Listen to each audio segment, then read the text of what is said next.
क्या सेनोसाइट्स एनोडाइट्स को कंट्रोल करके उन्हें डीएनए एलियंस बना सकते हैं? क्या मेल एनोडाइट्स एग्जिस्ट करते हैं? क्या ओमनिट्रिक्स के 1 मिलियन डीएनए सैंपल्स में एनोडाइट का भी डीएनए सैंपल मौजूद है? अगर ये सवाल आपके दिमाग में भी चल रहे हैं तो प्लीज़ इस वीडियो को एंड तक ज़रूर देखिएगा। मेरा नाम है सौरभ और आप देख रहे हैं बीस्ट फैंटेसी। तो और वक्त ज़ाया ना करते हुए वीडियो शुरू करते हैं।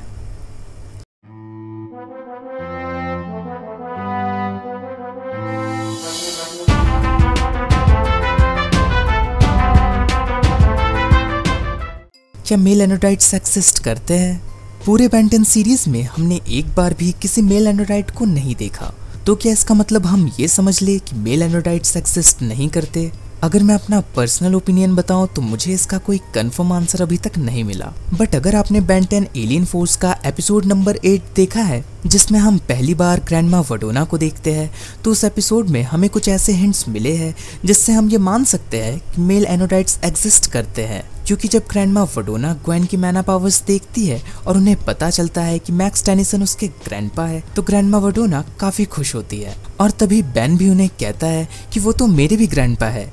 और ये सुनकर ग्रैंडमा वडोना बेन से काफी उम्मीदें लगाकर पूछती है कि इसका मतलब तुम्हारे पास भी ये शक्तियां हैं? पर बेन कहता है नहीं, जिससे ग्रैंडमा वडोना उससे काफी डिसपॉइंट हो जाती है। तो अगर मेल एनोडाइट्स एग्जिस्ट नहीं करते तो ग्रैंडमा वडोना बेन से वो सवाल पूछती ही क्यों है? अगर उन्होंने बेन से वो सवाल पूछा है, इसका मतलब कि उन्हें पता है कि मेल एनोडाइट्स एग्जिस्ट करते हैं, वरना वो बेन से उम्मीद ही क्यों रखती? साथ ही साथ उन्होंने खुद भी ये कहा है कि वो हमेशा से चाहती थी कि उनके बच्चों में यानी कि कार्ल और फ्रैंकलिन के अंदर भी वो शक्तियाँ रहे, पर बदकिस्मती से वो आम इंसान ही रहते हैं। तो इन सब के कंक्लूजन में हम ये कह सकते हैं कि मेल एनोडाइट्स एग्जिस्ट करते हैं। अब बढ़ते हैं हमारे दूसरे सवाल की ओर। ये सवाल तो काफी ज्यादा लोगों के दिमाग में चल रहा होगा कि बेन के ओमनिट्रिक्स में करीब 1,908 डीएनए सैंपल्स मौजूद है, तो क्या इनमें से एक सैंपल एनोडाइट का भी हो सकता है? तो इस क्वेश्चन का आंसर देने से पहले मैं आपको एक जरूरी बात बता दूं। एनोडाइट्स आजाद रूहों की एक स्पीशीज होती है और असल में इनका तो कोई डीएनए होता ही नहीं है।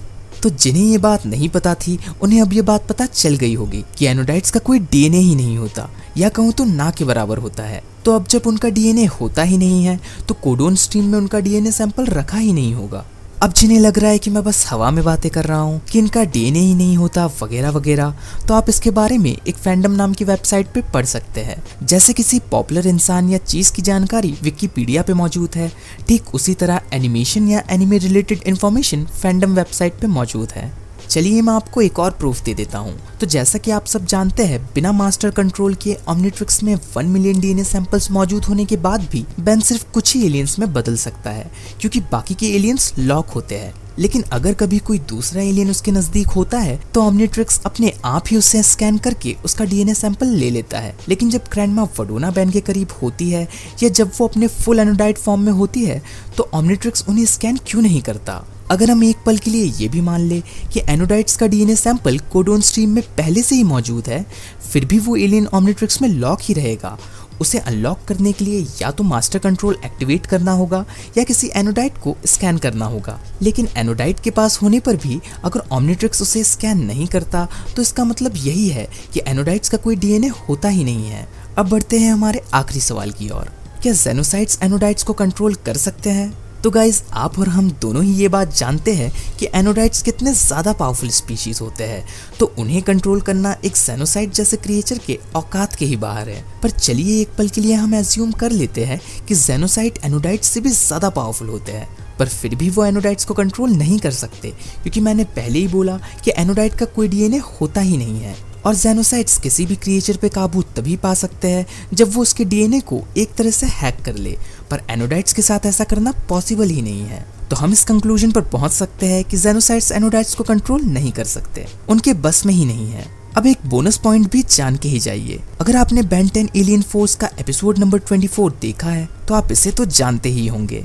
ये क्रिएचर अपने मॉम डैड के साथ करीब 50 सालों से जमीन में दफन थी, पर बाद में डीएनए एलियंस को खुदाई के वक्त इनकी स्पेसशिप मिली।